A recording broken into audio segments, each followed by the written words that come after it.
Several years ago, Yotam was working on a Greek island when Syrian refugees were struggling to escape from Assad's murderous regime. And when a boat capsized near the shore and a young child was unable to swim, Yotam rushed into the ocean to carry her to shore. Her father was able to swim and was greeted on the beach by other Israelis who welcomed him with blankets and fluent Arabic. The little girl was reunited with her father, and when he realized that his daughter's rescuer, as well as everyone else who lined that particular beach, was Israeli, he said, and I quote, "My own people and the people who are supposed to protect me are chasing me away, while my worst enemy has become my greatest friend." This summer, I had the privilege of meeting Yotam. I was in Israel attending the Shalom Hartman Institute's Rabbinic Convention, and it had been 3 years since my last visit. And I did not realize how much I missed being there and the inspiration I would find there among Israelis. And so this morning, I wish to explore what I rediscovered there, and I wish to ponder why we need to revisit the meaning of Israel in our own day, and why we need to reassess the import of Zionism for our own age. Jewish leaders spend considerable effort talking about why Israel needs us. Let's instead take a step back. Let's re-examine why we need Israel. So first, some background. Zionism and the nationalisms to which it is related have become dirty words. Look at John Lennon's lyrics as but one example. Imagine there's no countries. It isn't hard to do. Nothing to kill or die for, and no religion too. And while such thinking might very well be part and parcel of a utopian dream and inform contemporary culture, Judaism believes you can only fix our broken world and bring peace to our violence-filled earth if you are first faithful to a particular people, and in this case, the Jewish people. For millennia, we have said, you have to be a Jew first in order to put the peace of the world first among your thoughts. The problem, of course, is that for much of our history, the world has insisted that if we are Jews, then we cannot also be loyal to the nations in which we lived. We were forced into ghettos and shtetls throughout our wanderings. We were maligned and persecuted and expelled from numerous countries. No place was ever a perfect home. And this is where Zionism comes in. In the mid-19th century, Jews began to realize that if no country would allow us to call it our home, then the only solution is to have a country of our own. The most famous thinker and the founder of political Zionism is Theodor Herzl. He was a young reporter writing for a Viennese newspaper and stationed in Paris when he confronted the anti-Semitism of France. In particular, he was flabbergasted to discover how French society could turn so quickly against its Jewish citizens. Here was Captain Alfred Dreyfus, a faithful French army officer who was falsely accused of treason and sentenced to life imprisonment because he was Jewish. Hearing the Paris crowds shout, "Death to the Jew," or even "Death to the Jews," was an earth-shattering experience for Herzl. And even though he had little attachment to his Jewish roots, he developed the idea that we would never be fully welcomed or accepted in the nations of the world. And so 2 years later, in 1896, he wrote The Jewish State. The book's title is a bit of a misnomer because Herzl cared little about the Jewish character of the state. He was more concerned with finding a state for Jews. He did not care so much where it was located, and at one point favored Uganda over what was then called Palestine. He He preferred the German language and thought Hebrew unsuitable for the nascent state. He eventually compromised with other Zionist thinkers, many of whom, like Echad Ha'am, came from Odessa. That's a side note, by the way. The city of Ukraine figures prominently in the country of Ukraine and the city of Odessa figures prominently in modern Jewish history. And even though Herzl was the great organizer and an amazing political strategist and is still considered the founder of Zionism, people like Echad Ha'am better describe what the modern state of Israel looks like and feels like. Of course it has to be in the land of Israel. This is the land where we became the people of Israel. Although one could perhaps argue it was Egypt that made us into a people by its oppressive slavery, or perhaps the Sinai wilderness when God revealed the Torah there. Nonetheless, Eretz Yisrael, the land of Israel, is where we first experienced sovereignty under the early kings of Saul, David, and Solomon 3,000 years ago. Of course, we have to speak Hebrew there. This is our language. And so Ben Yehuda, not the street, of course, but the person, went about figuring out how we were going to take a holy language of the prayer book and Bible and make it into a mundane language we can buy bread in the market or argue about apartment rents. The funny thing about this transformation is that even when one is saying words such as, I like Susie, which lots of people, of course, say, an ear attuned to the Bible's verses can hear the cadence of Abraham beseeching the angels that he might find favor in God's eyes.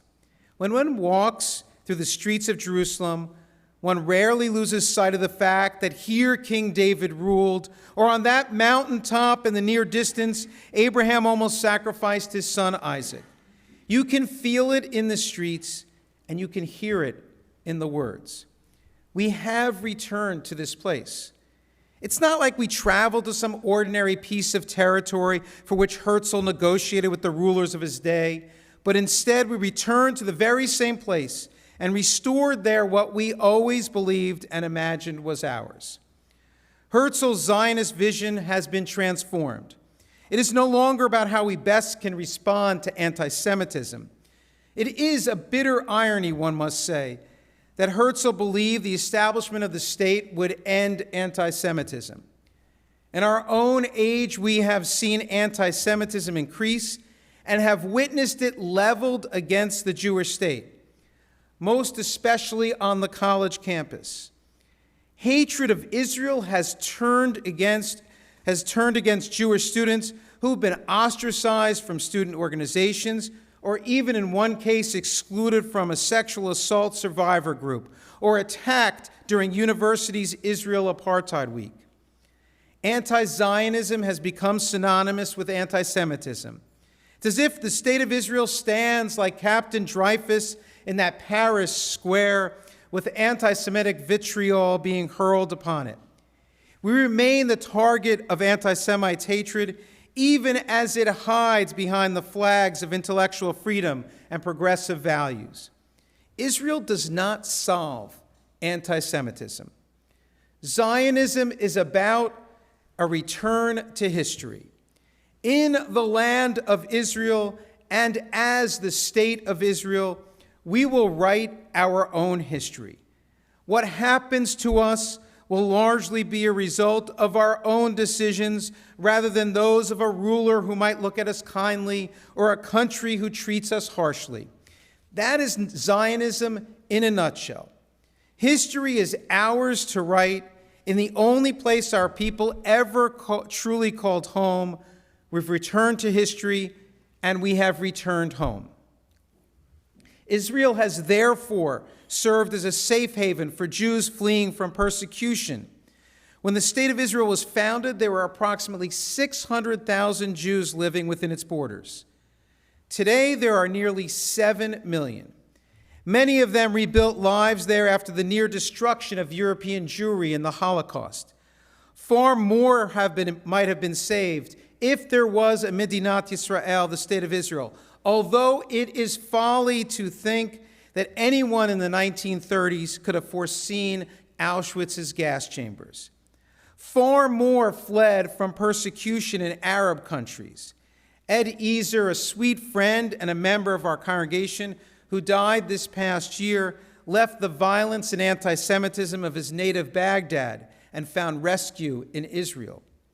Saving others from harm has become a central pillar of Israel's values.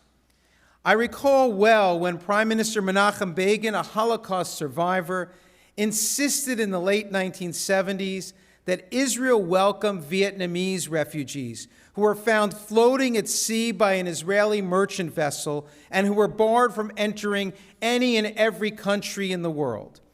He said, and I quote, "We never have forgotten the boat with 900 Jews, the SS St. Louis, having left Germany in the last weeks before the Second World War, traveling from harbor to harbor, from country to country, crying out for refuge.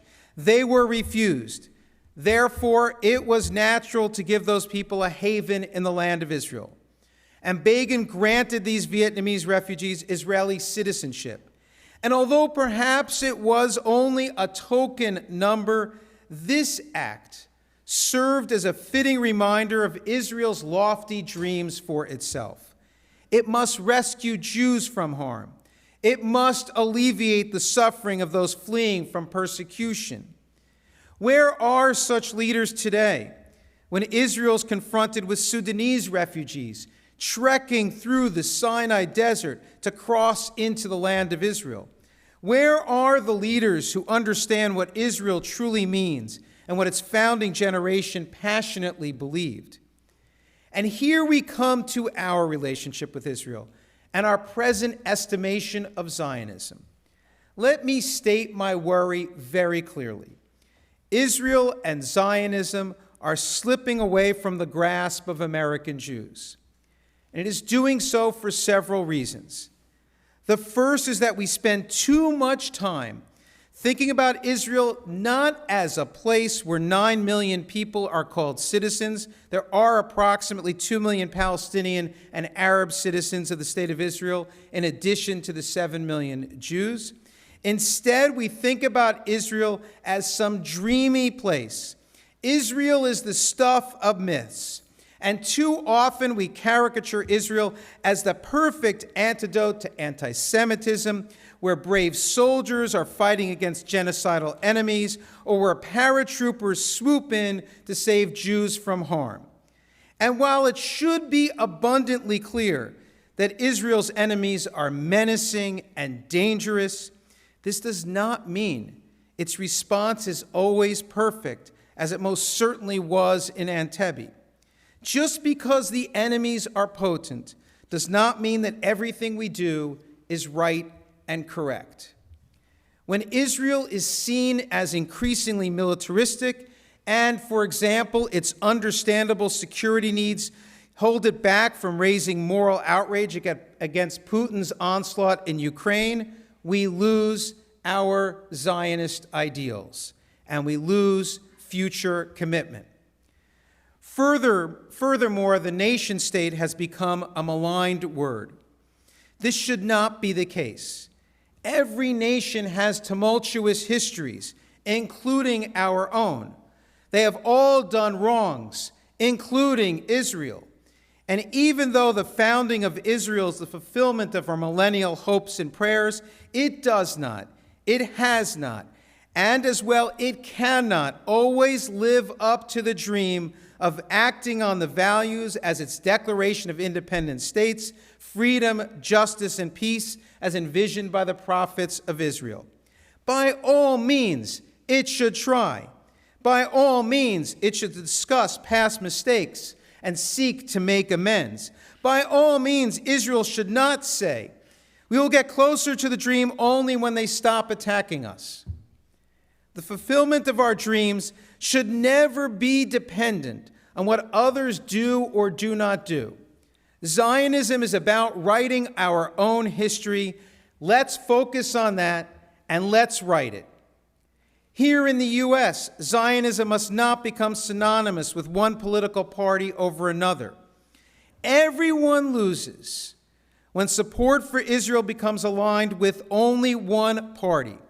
When Republicans become associated with Jewish nationalists and zealots who believe that if it's a Jewish land, as the Hebrew Bible details, then it cannot also be Muslim, and who use violence and anti-Muslim hatred to achieve their goals, then all lose.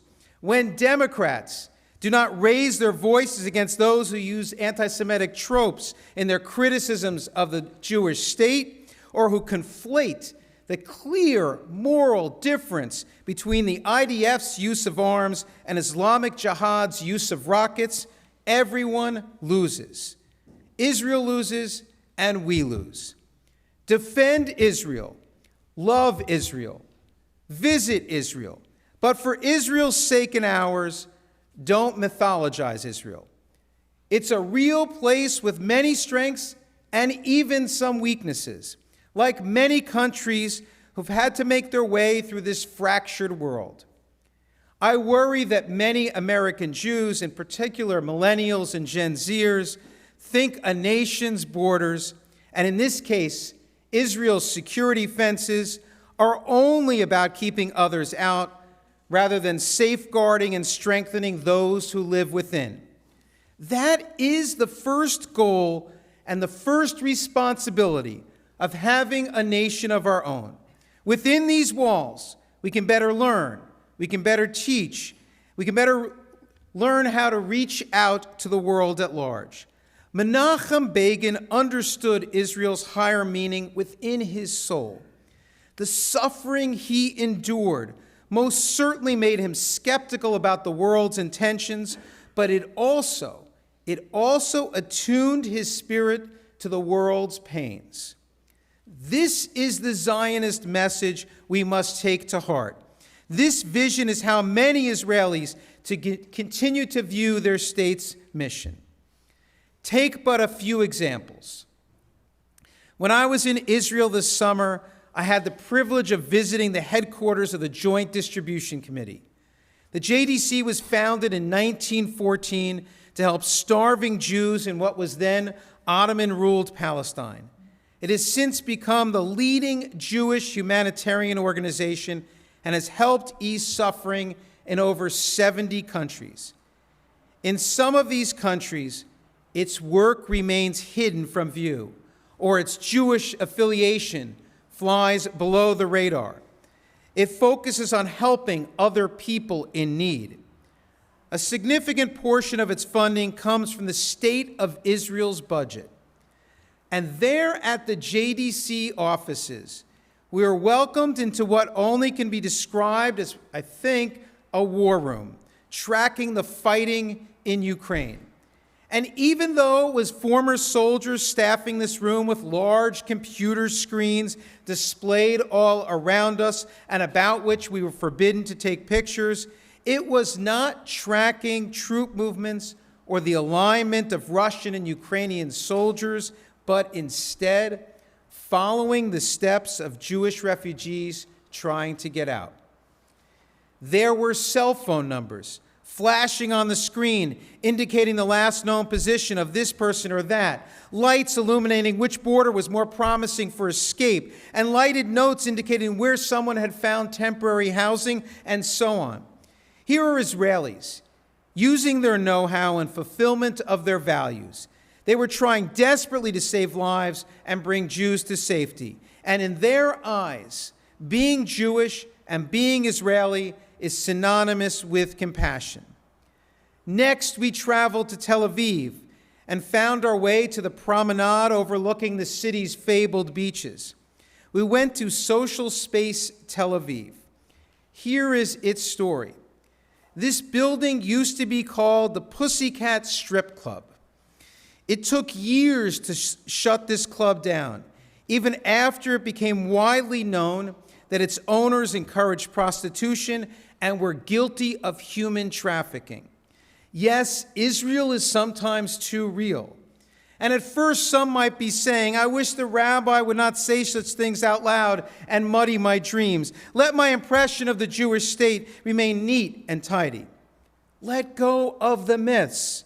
Confront the reality. Renew the dream. We then learned how this place was transformed. Real estate developers bought the property and now face, this might be familiar to many, years working their plans through the approval process. In the interim, they are donating the space rent-free to Social Space Tel Aviv, which provides a place for various groups to discuss, learn, and experience the meaning of social activism. And as we were leaving, a group of high school students entered the building to view an exhibit about sexual exploitation. The creators of this exhibit told us, people used to walk by this place and turn a blind eye to the degradation and near slavery that was happening right in front of them. We have taken down the darkened blinds to shed light on this problem. Imagine that. Look at how reality can start to look more like our dreams. Individual Israelis are indeed fashioning a state of our dreams. And while there, we met with Yotam. Let me now tell you more about Yotam Politzer, who I hope will be visiting our synagogue this coming year. He is the CEO of Israel. Yotam had just returned a few days earlier from Ukraine, and he showed us pictures that he had taken of the devastation. He spoke of the massacres that he saw evidence of in Bucha. Yotam taught us about the philosophy of his organization. Its mission is integrally connected to being Israeli. To be Israeli, he said, means to ease the world's suffering. And they rush to conflict zones and natural disasters. There they partner with local communities and provide urgent aid and assist in recovery. They also work to reduce the risk of future disasters. And their staff is comprised not only of Jews, but also of Arabs. And Yotam told us that most organizations respond quickly to disasters and initially shower communities with leftover clothes and canned food, but just as quickly lose interest and allow their commitment to wane. When Israel arrives, they make a 5-year commitment. And so in Ukraine, they are focusing first and foremost on mental health initiatives. Israel's experience, they believe, with war and bloodshed has taught its people that mental health is just as important as water, food, and shelter. And they are training Ukrainians to provide counseling and services to alleviate PTSD. And they plan on staying there for the long haul. They imagine their commitment to Ukraine will continue well beyond any ceasefire. They have offered similar help to Afghan refugees, and were in Japan providing counseling after the devastating tsunami. Along Israel's borders, you may read about torment and suffering, but beyond it, and too often hidden from view, Israelis are figuring out how to bring compassion and healing. And this is what Israel represents. This is what Israel can represent to each and every one of us. Israel's not going to be perfect. It's never going to easily and neatly fit into our prayers. But there are ordinary Israelis who are bringing it closer to the dream. It may not yet be the perfect stuff of dreams. Then again, perfection may not be as far away as we might think. In fact, it may be getting closer than we even imagine. So here is my advice. Reconnect with Israel. Sure, there might be some disappointment.